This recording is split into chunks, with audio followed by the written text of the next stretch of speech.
We're still here live at the 31st Nigeria Economic Summit, and joining us for an important discussion is Amina Abdulsalam. She is the founder and country director of African Center for Agriculture and Social Inclusion.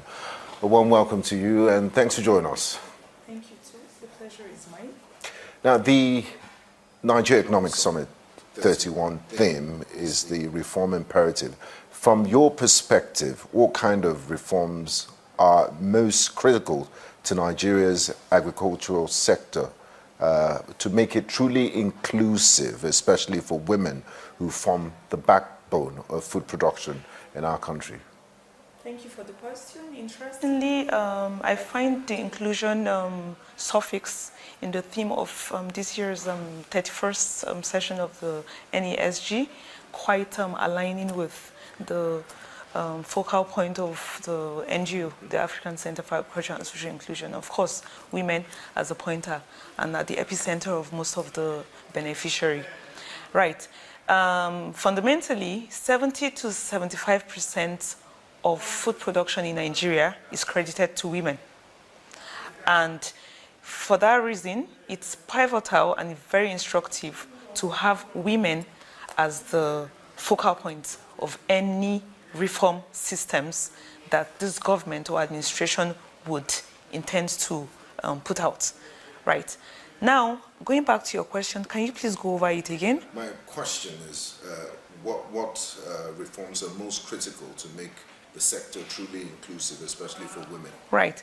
I was really glad to see that the very first point of discussions were bordered around exports, and good enough the European Union ambassador took the front seats in these discussions. I always see, just like my brother discussed, Dr. Tokwe, that you should be optimistic. I mean, of course, everybody's having a pinch of the dwindling economy, and I mean, we're only getting better. The reform the reform aspects that would be very important to drive would be in the area of leveraging markets, the EU markets, access to markets. And why would that be very important? Where you have any form of crisis, it's very important to see the opportunities therein. I mean, you have a mismatch in terms of FX comforts, but then the beauty of it is that you are still having that leverage of FX benefits, because if you are producing raw materials locally and you're exporting, then the leverage is that you're even making more profits. You understand what I mean? So that's like an inverse effect. So in every curse, there's a blessing. So when you see it that way, and everything starts from the mindset. So when you see it that way, and channeling that to women, you find out that the creativity prowess of women in these kitchen spaces, producing snacks, producing condiments, producing spices, producing value-added products, it's a complete leverage that should never be undermined. Absolutely. Now, we can't overemphasize the role that women play in the economy and their contribution. But despite their role, women farmers remain largely invincible in policy and financing frameworks. How can reform efforts bridge the gap between women's contributions to agriculture and their access to resources and decision making? Interestingly, there have been several programs, funded by the International Trade Center. For example, one of such is the She Trades, which has been ongoing for almost a decade, and it's helped to guide women in meeting standards for exports, because the program is essentially for women to learn what it takes to put products out there in the markets. So one of the areas, if I'm to use the EU, and I want to believe there's an understanding that for agricultural produce, you have to start from the markets, because the markets that inform what the specifications are across value chains and products.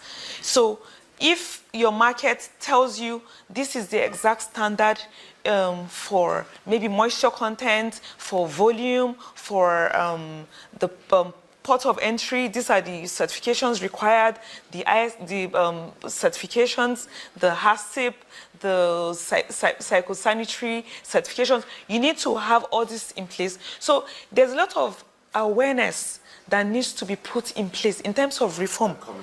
Communication, trainings, capacity building that is required to be more widespread and to be infused with local content. Because sometimes you find out that it's even the local women that have the absolute best kind of products, healing products for that matter, that are relevant to even the export markets. Just recently, I met two fantastic women. One is in the spices space, and she makes fantastic teas that would give an European tea market a run for their money. And it comes down to packaging, meeting export standards with global best packaging designs. So organization like yours, where do you come in? So what will come in? Yes. Yeah. So what will come in is synergies and partnerships, right? So just yesterday, thankfully, thanks to the NESG again, the team, I want to give them serious kudos for putting this event together, because it even gave me a leverage.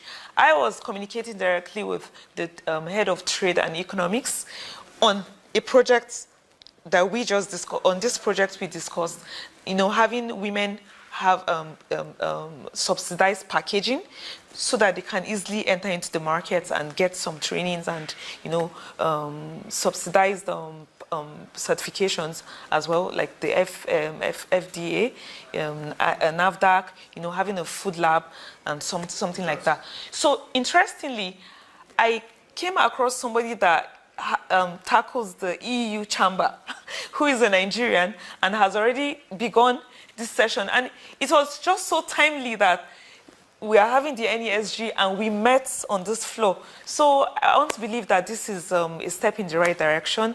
And God willing, we would be able to close those margins and those opportunities in terms of meeting more market needs at the European Union and other big markets in the UAE and the UK as well. Now, finally, looking ahead, if NES 31 could produce one transformative outcome for women in agriculture, what specific reform in terms of policy, investment, or governance would you champion for more inclusive agricultural future? If you could just make a wish. Yeah. One wish I would like to see is more synergies in areas of comparative advantage. And the beauty of NESG is that it's able to channel all of the 36 states, speak on what resources are available in each state. So, for example, you have Ringim, which is in Jigawa State, which is very big on sesame seeds. So if NESG putting together a consortium with all the relevant partners based on that comparative advantage, target the smallholder farmers to meet direct market needs of the European markets, the burger industries, the people producing burgers.